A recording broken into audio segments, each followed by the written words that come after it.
พี่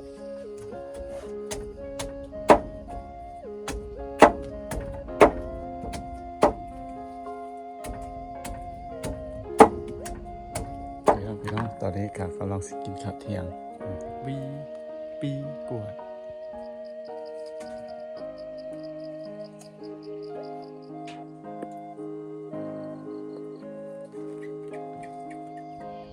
นำบุกแห้งเลยนำบุกลายเป็นเอาสบายดีพี่น้องมีกรรมมาพบมาพอกับบ่าวคุณคือเก่าโดนเธอหนึ่งเนาะมาพบมาพอกันเองวันนี้ก็มีโอกาสมาได้ยามสวนพี่น้องยามสวนอยู่ผู้แดงเนาะหลายเดือนเติบเนาะบ่ได้มาลูกมันกับบ่ได้มาเนาะ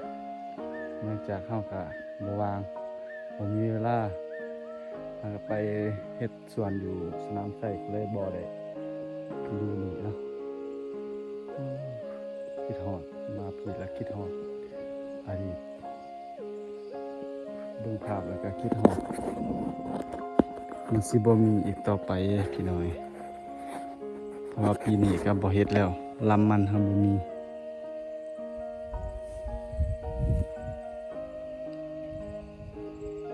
มาฮอดแล้วคิดฮอดเล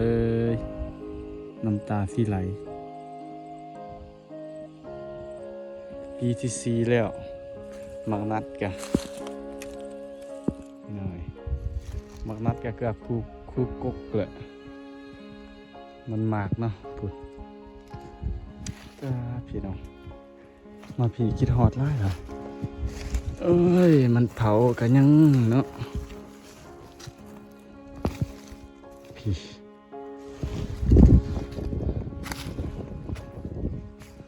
โอ้เขาหักเขาเอาหมด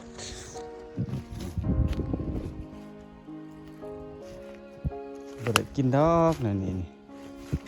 คุณนะหักนี่หักเขาเก็บพี่น้องเขาเอาเนาะ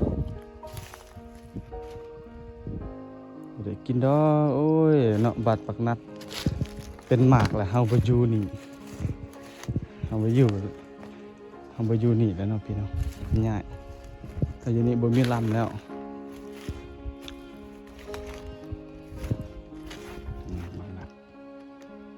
ได้กินแล้วเบิ่งหาลองเอามาก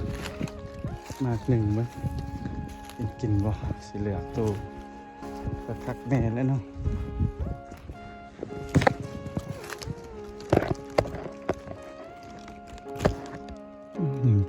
ยังดิบบ่ทันสุกน่าเสียดายพี่น้องบ่ได้อยู่อีกเดือนหนึงมายามอีกก็สิใหญ่และมากนี่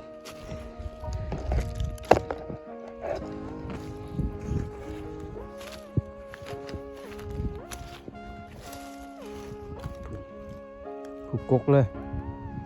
มาคุกกกเลย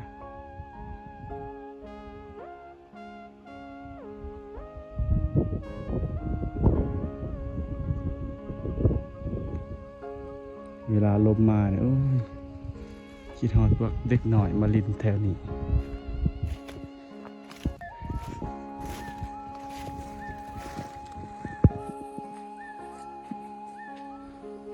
เขามากินอยู่พี่เนี่ยแล้วก็เทียมบอนี่เลยคักเพิ่นเฮ็ดเก็บแล้วก็กินบอนี่เลย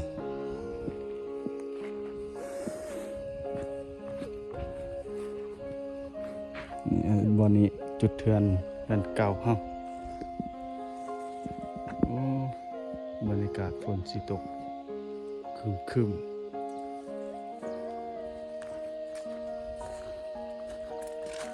ฝุ่น2 PM จนเบิ่งอีหยังบ่เห็นฮะตำนั่นบ่ลำมันนี่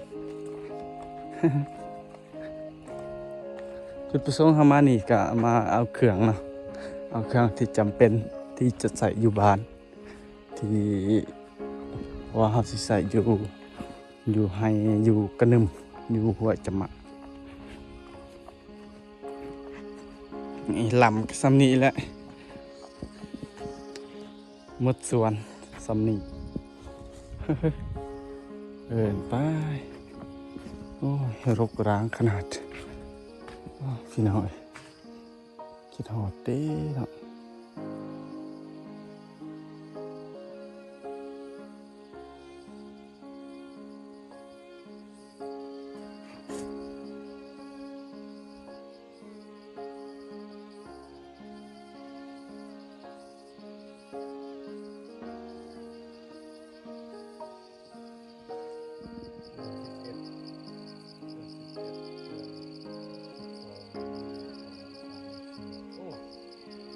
5 เดือนขึ้นมา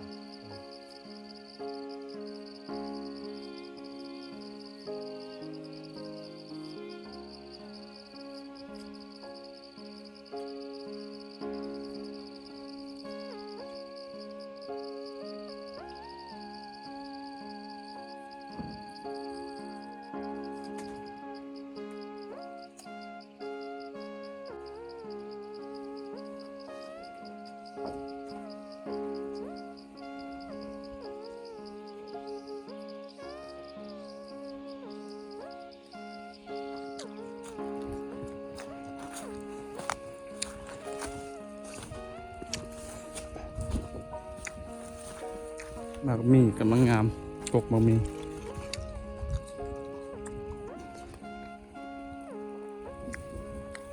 หมากม่วงนี่มะพร้าว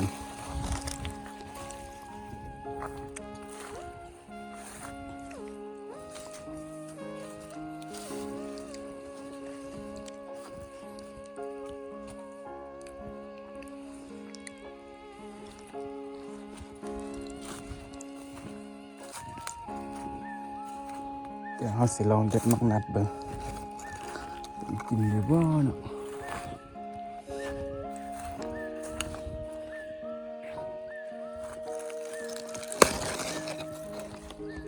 นี่ลองเบิ่งคันพอเป็นเนี่ยสิเก็บเอาเมื่อบ้าน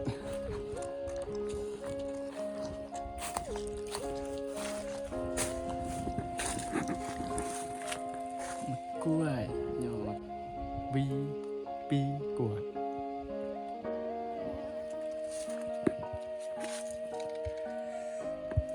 เฮ้ยคิดฮอดตอนอยู่นี่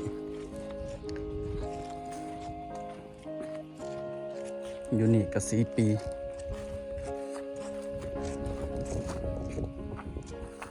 บรรยากาศดีอยู่นี่อากาศเย็น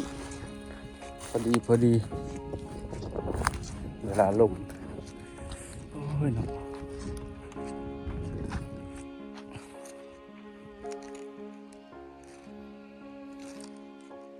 คิดไปคิดมาก็คิดฮอดบรรยากาศนี่เคยไปอาบน้ำอยู่พี่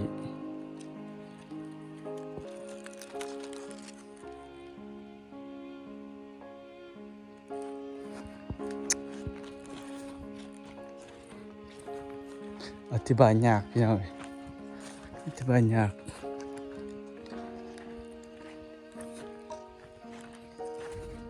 สิลองปอกมันกินได้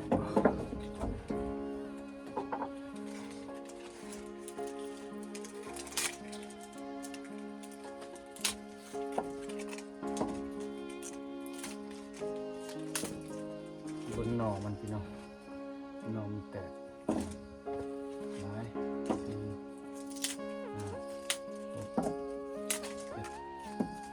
7 หน่อคุณ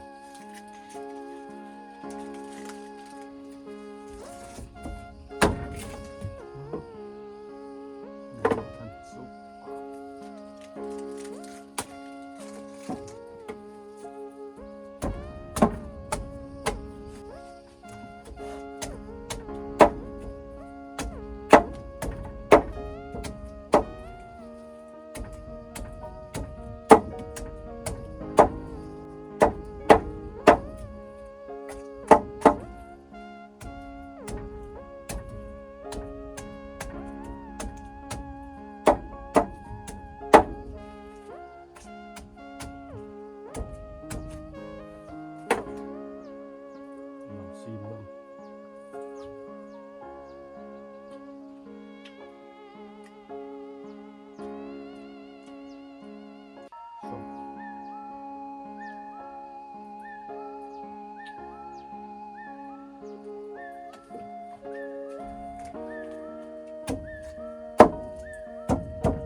พี่น้องยังมันต้องสุกเนาะวันเดือนหนึ่งนี่โอเคแหละ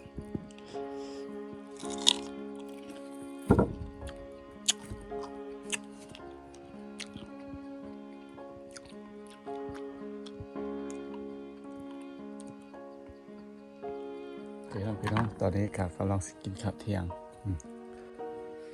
กับน้ำเสียกินข้าวกับน้ำเสีย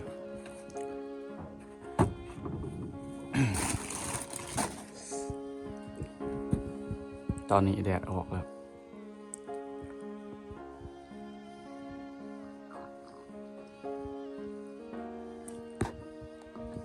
มาพี่น้องเด็ดถือข้าวน้ำมาแต่บ้านเนาะ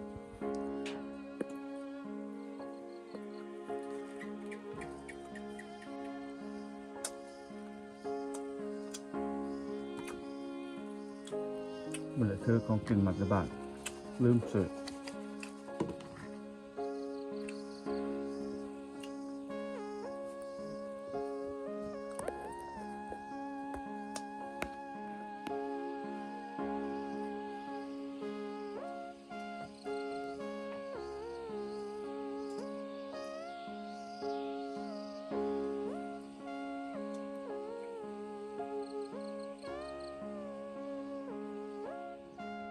พี่น้องตอนนี้กาบ่ายสามก็สิออกเดินทางกลับบ้านน่ะเนาะก็ยังไม่อยากเมื่อปานใดดอก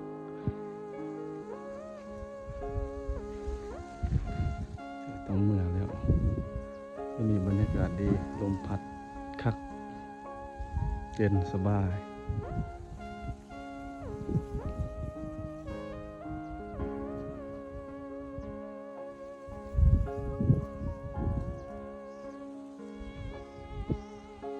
มานี่เราเห็นภาพเก่าๆพี่น้องคิดเอาภาพเก่าๆ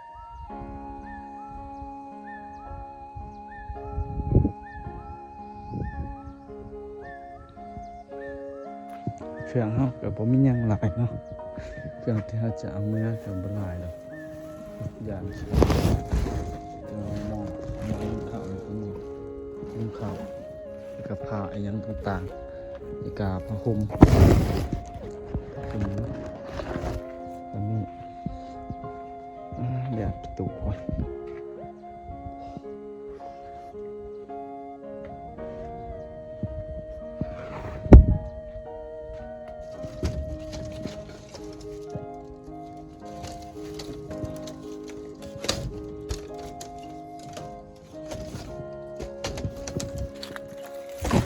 เดี๋ยวจะเอาปีกล้วยนี่กินเป็นหรือเปล่าปีกล้วยนี่กาจะเอามักนัดนั่นให้เด็กน้อยจาก2 หน่วยสุกเลยพร้อมวันกินกัน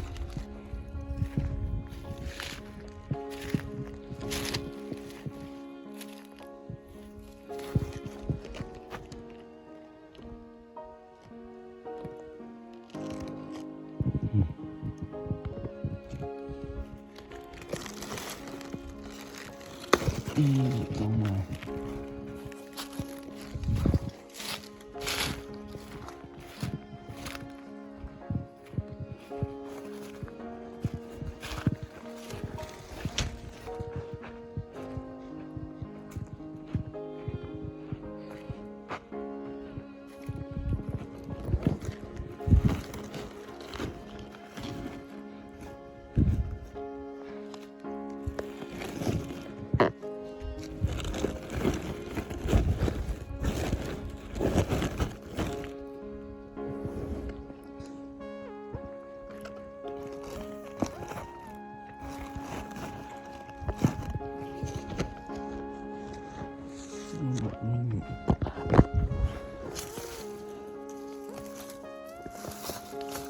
เห็นบ่เห็นบ่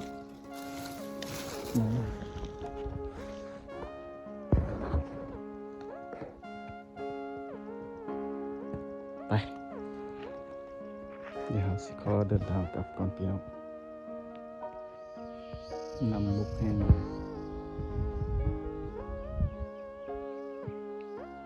บุกลายเลยเนาะเดือนนี้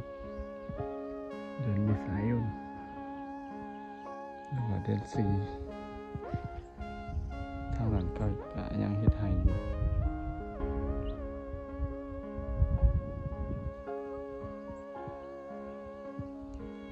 คิดฮอดสายลมเด้เนาะ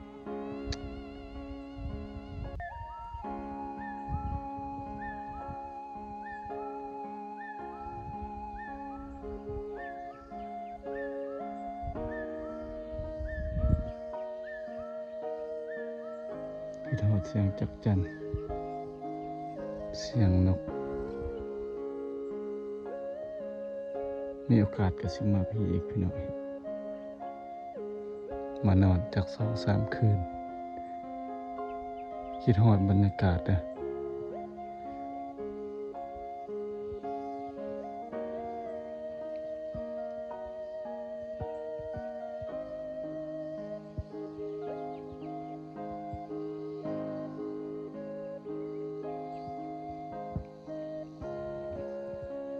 นี่คือเส้นทาง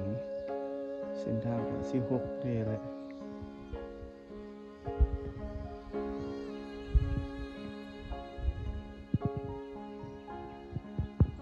ทางลง